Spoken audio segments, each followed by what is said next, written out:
capital of the kings of Ceylon, nestles in mid-country where rich vegetation is interspersed with terraces of paddy on its mountainside. From time immemorial, the peasantry has been linked with the soil and forms the backbone of the nation. Of these people, Knox, the British historian, writing 368 years ago, said, "If they want a king, they may take any man from the plough and wash the dirt off him and see by reason of his quality and descent, he is fit to be a king." The Candian peasant loves his soil, and the earth grows into shape at his hand with the same rhythm that distinguishes the Candian dance steps.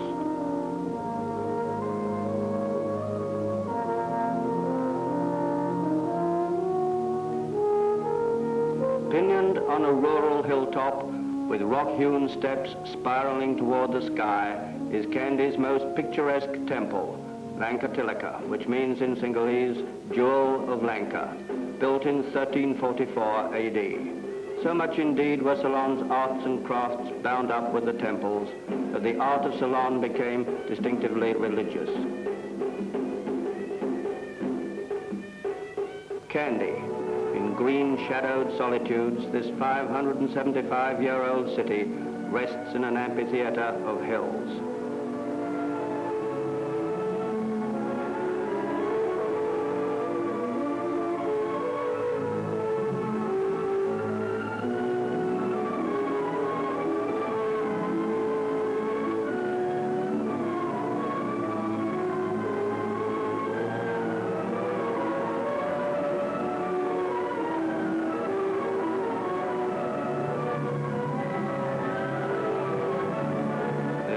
Beauty of murmuring foliage at the Royal Botanical Gardens, famous for its collection of specimens of flora of the tropical world.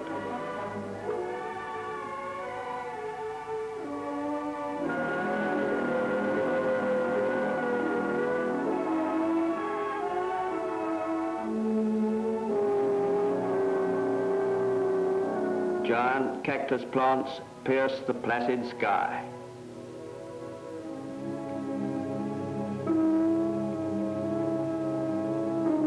A suspension bridge spans the Mahaveli, river of great sands, the longest and most historic river in the island, which winds her way sluggishly through the bamboo-trimmed borders of parkland.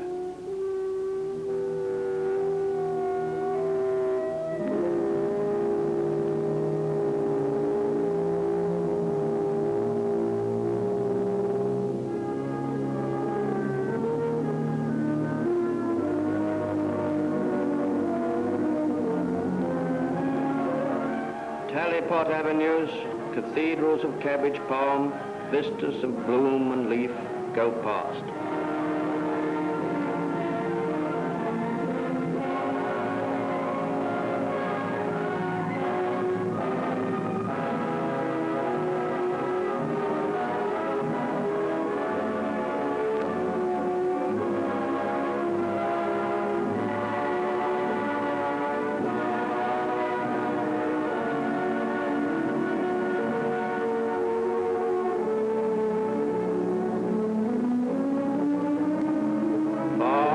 Mountainside, the morning breaks.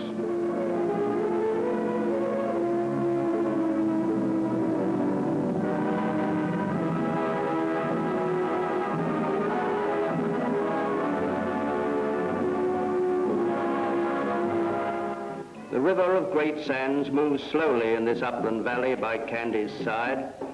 The lords of the jungle languish for hours in the waters of Mahaveli. The elephants drink only at dawn and sunset, and bathe at evening with the regularity of a clubman. In the matter of building stone bridges, shifting mammoth trees from Ceylon's primeval forests, the elephant displays a marvelous intelligence and sagacity.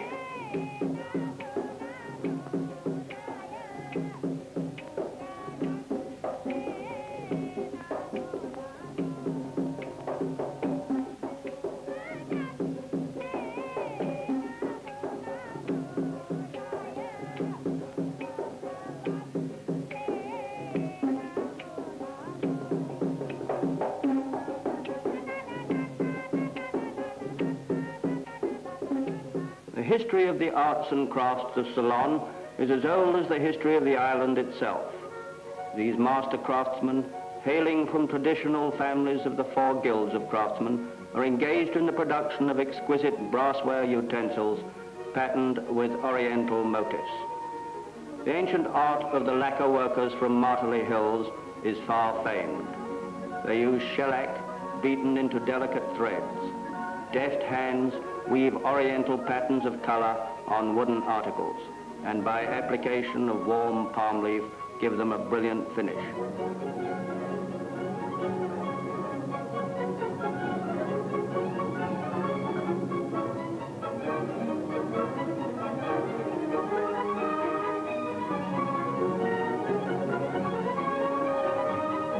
Veterans of the village work side by side with the younger generation, producing a variety of things in brass, silver, gold, and wood.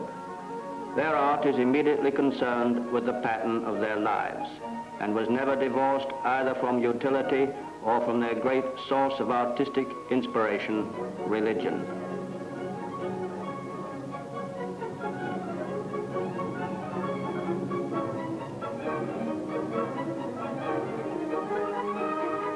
Situated in a setting which has evoked the admiration of artists and educationists is the new residential University of Ceylon at Paradinia. These are the first buildings. The dominant note in the layout of this seat of learning is the traditional openness and spaciousness of Sinhalese architecture.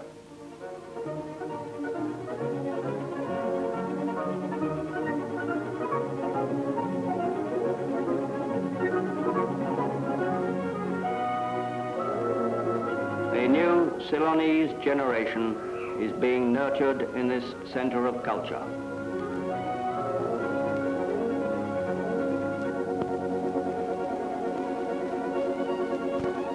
In education, the ancient traditional art forms are being revived. Here at Amanagama, the home of the celebrated Kandyan dancers, youngsters are received at the feet of gurus, the masters of a dance form as old as these mist-hung hills. They are initiated into the first steps.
The traditional vest dance is an intricate creation, and only a dancer with experience and skill can perform it.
dedicated to the god Natha, stands on a raised enclosure.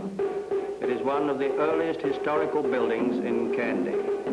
Here the king chose his propitious name and was girded with the regal sword. Here also, at the New Year, royal physicians prepared 1,000 pots of medicinal ointments made of wild herbs for the use of the royal family and the high priests.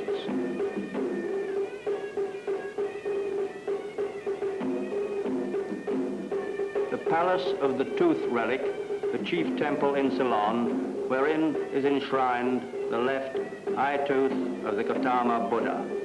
Built by Vimala Dharma Surya, who reigned at the end of the 17th century, this edifice stands as a monument to Kandy's pious kings and the skill of her ancient craftsmen. The octagon and moat were added by the last king of Kandy. The new extension to this historical temple adheres strictly to traditional motifs in its elaborate designs on doorways.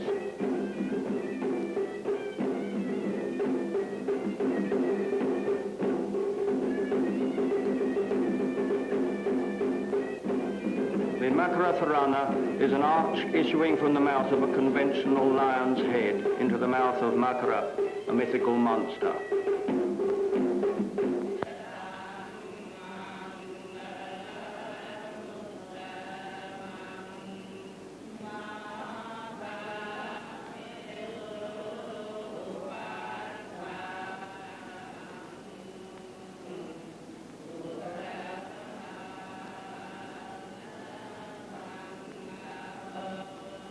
The air blows purer here.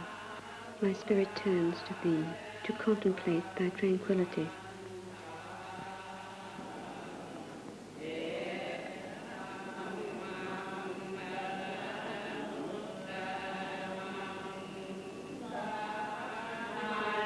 At the entrance to the Temple of the Tooth, the chief monks of the Malvata and Asgirya temples, guardians of the sacred relic, chant Pirith, psalms from the Holy Tripitaka, the three parts of the doctrine of the Buddha.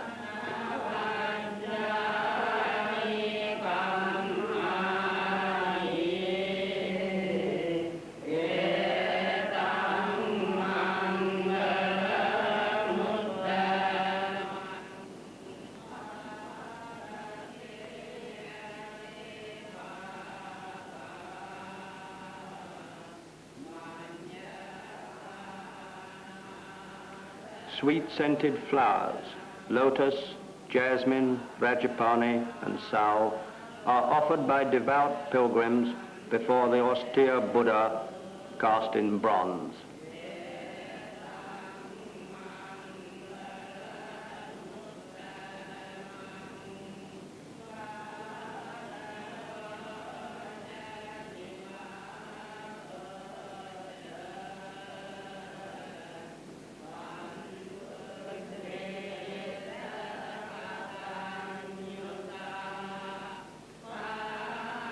Narrative friezes and patterns of floral decorations in geometric design embellish the walls and pillars. In these patterns, the lotus and its petals, symbol of purity, variations on natural sprays and creepers, play a prominent part. Literally, every square inch is painted with poetic precision. Objects kept in the sanctuary for the daily devotions include golden bowls, a water strainer, a bejeweled fan, a fly whisk, a cup, a beetle dish, flower trays, all works of art presented by Kirti Sri Rajasingha.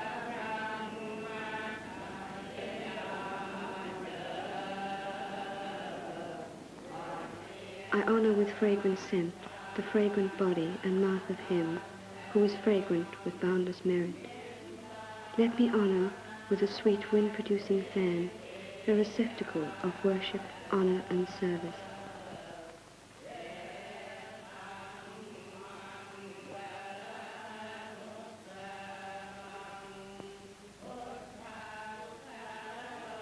Let me honor the ornament of the three worlds, mine of pure virtues, the triumphant blessed Buddha with the precious fly whisk.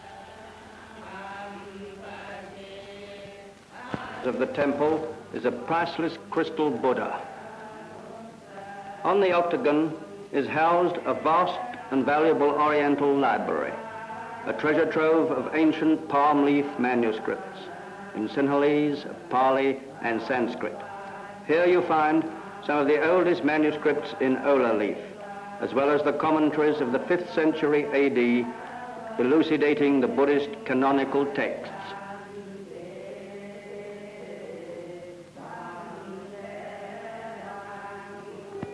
The temple enclosure is thrown open at dawn and closes after the evening service. Sacred ritual is observed at these hours. Worshippers are admitted into the second chamber only.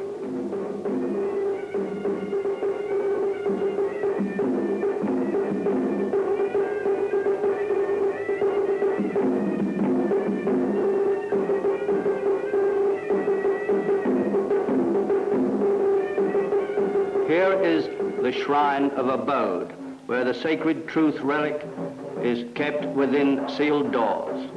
Only the chief monks and the lay guardian are admitted to the inner sanctuary.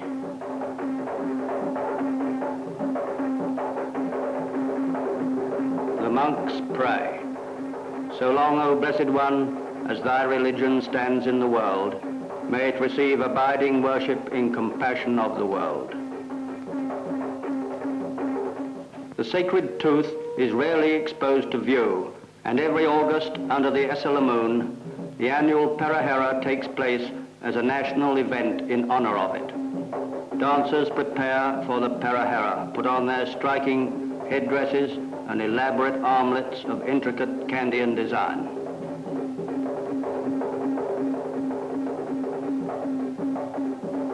Few things convey the grandeur of the ancient Kandyan kingdom with greater force than the Parahera. It is one of the most elaborate pageants of an ancient civilization.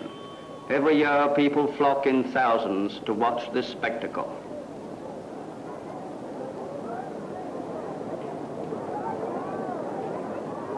The Parahera is taking shape.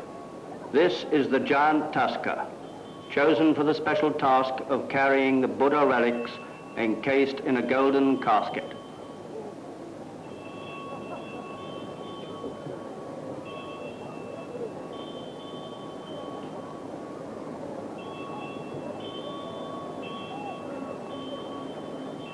Well over 100 elephants join him in the sacred mission as they move majestically in this procession of drummers, dancers, and musicians.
Conveying the relics.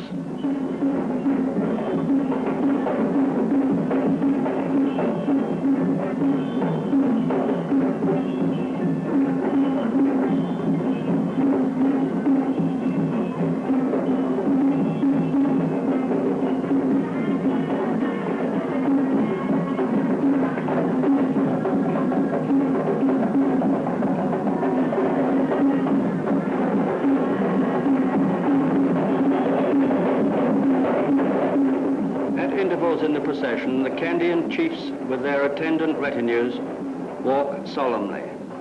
This is the Deavarana Nilama, the lay guardian of the sacred relic.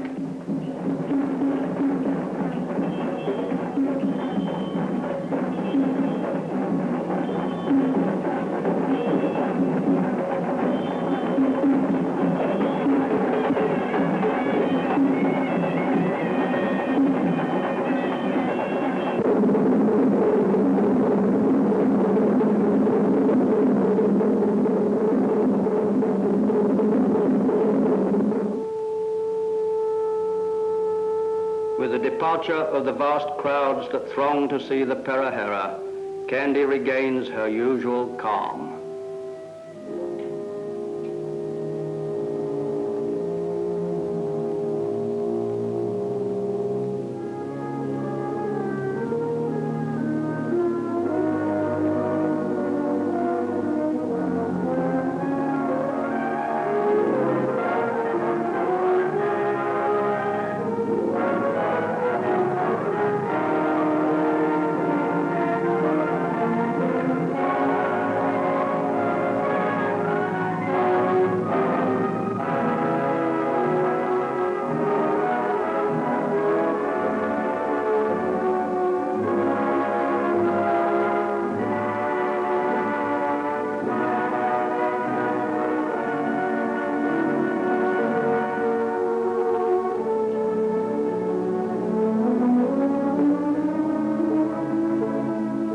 Surrounded by its peaceful hills, is an object of loveliness.